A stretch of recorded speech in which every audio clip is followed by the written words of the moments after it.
What's going on, boys? In this video, I'm going to be highlighting 13 reasons why you're struggling as a solo. If you can't consistently qual for solo cash cups, or you can just never seem to win your fights with solo ranked, this video is for you. So grab a notebook and lock in. You don't understand how to properly apply pressure. As a solo, you've got to understand that pressure is the only way to clean up a fight efficiently. While you're on the aggressive side of a fight, you've got to move around their box, swing and spray at different walls, and just overall create an extremely overwhelming environment for your opponent to try and defend against. Every pro has completely mastered the art of pressuring, and that's why you see Peterbot dropping high kill wins in solo finals.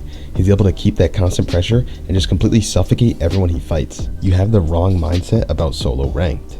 You think it's just a cringe fest and you complain about people constantly running away and hiding, but the truth is you have to desensitize yourself to those things. It's just part of the game. Kids are going to be weird and make weird plays on you, but there's a point where you have to just expect those things to happen and be ready. The first step to getting better at solos is a mindset change.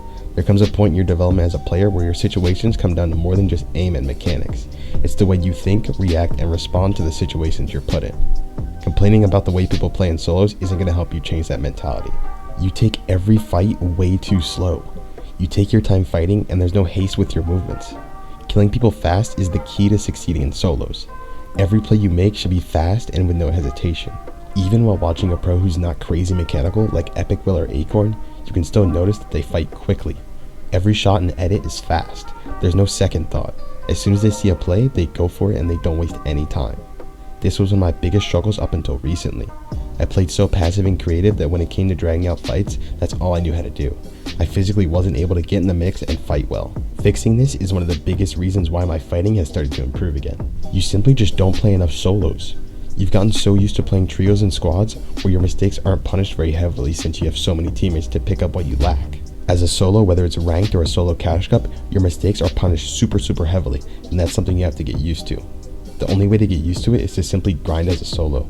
Dive deep into your skill set and try to understand the common mistakes you make as a solo and put the work in to clean those out of your playstyle. Bad peaks, bad movement, bad aim, and bad mechanics are the 4 most punished mistakes. If you miss your shot, there's no one to hit one for you. If you peek wrong and lose a trade, there's no one to balance out that fight for you.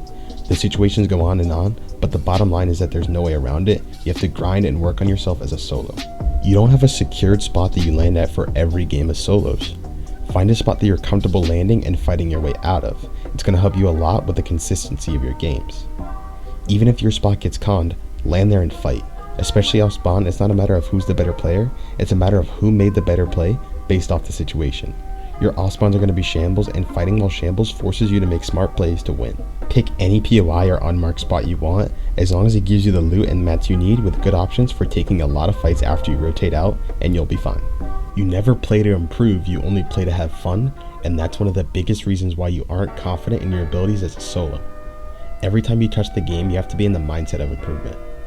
Pros and upcoming pros don't get on the game and do what's fun. VOD reviewing, scrims, and high intensity creative fights aren't fun to most people, but they're the most valuable things you can do as a Fortnite player. Nobody likes being brutally honest with themselves to actually find the bad decisions that led to them dying. It's super difficult to dive deep into yourself as a player, but that's what makes it so beneficial. The majority of Fortnite players just mindlessly play ranked and casual creative maps expecting to get better. But to be completely honest, that's not where the true improvement happens. You don't have good game sense. In solos, you're your own IGL. There's no one there to tell you to reload your weapons or conserve your mats. You have to be hyper aware of everything that's going on around you, as well as everything you're doing. I hear a lot of players complain about third parties, but the thing is, with every fight you take, there's a potential for a third party to roll up on you. While you're pressuring, you have to cover your back and sides. You can't ignore or not notice the audio cues that literally tell you that someone else is approaching. These little decisions add up and can have a massive impact on the way the rest of your game plays out depending on if you respond properly. You get extremely flustered when you take damage. The key to solos is remaining calm in every situation you come across. To turn a fight back in your favor, you have to make the right play, and getting nervous is one of the easiest ways to stop that from happening. Panicking is never the right thing to do. You got to keep your cool and be confident in your skills to look for those counter shots and actually be able to hit the shots that give you time to reset and get off defense. Limiting your decisional errors is one of the best ways to succeed in solos. Remaining calm is going to actually help stop you from making those bad decisions and give you the improvement you're looking for. You have a hard time recognizing the collateral effects of the things you do. A big part of solos, whether it just be a mid-game fight or an actual endgame, is setting yourself up for the near future of the situation. Actively understanding what a decision could lead to is crucial. You've got to ask yourself, what does this do for me? And try to cut out the things you do that don't benefit you. For example, stopping to shoot people on your rotates, taking a fight deep in storm, or forcing a 50-50 when you haven't established a health advantage. The list goes on, but the bottom line is that you have to do the things that benefit you and do them with the proper reasoning and intention. Making a good collateral decision is one thing, but understanding why it's good is another. You only practice in your comfort zone. While you're fighting in creative, it's important to mix up the players you fight against. A lot of us get really comfortable fighting the same friends with the same low-level intensity every single day. But the bad part about this is that you'll start to develop a fighting style that only works against certain people.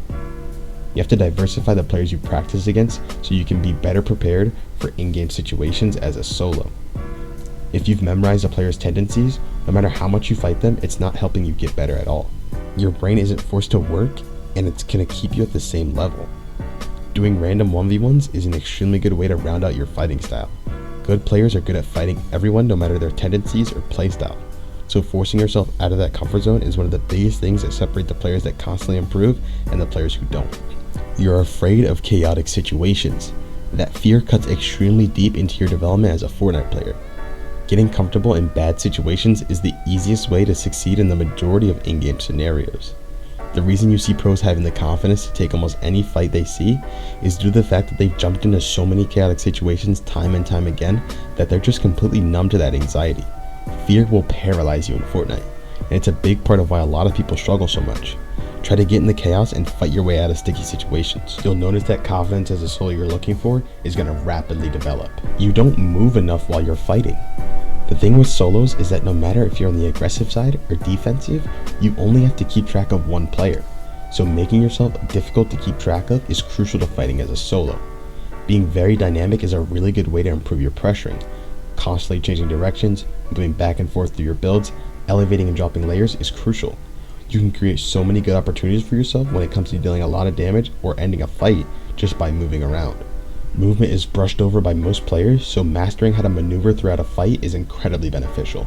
And the 13th reason why is because you don't know how to tempo switch. Tempo switching is the art of changing the speed at which you pressure to make yourself extremely unpredictable. While you're fighting, most players can read your intentions. Being able to hide those intentions by manipulating your speed is an incredible skill to have. The constant change in the speed of someone's aggression is super hard for people to track, especially after you've established a good health advantage. Forcing your opponent into a negative situation, for example, you crack someone for 150 and have them full boxed. Now that you've slowed down, they're panicking, and that split second that you notice them try to turn and escape your box, you can now turn back up that speed and end the fight. With all that being said, I hope you guys enjoyed the video, and I'll catch you in the next one. Peace.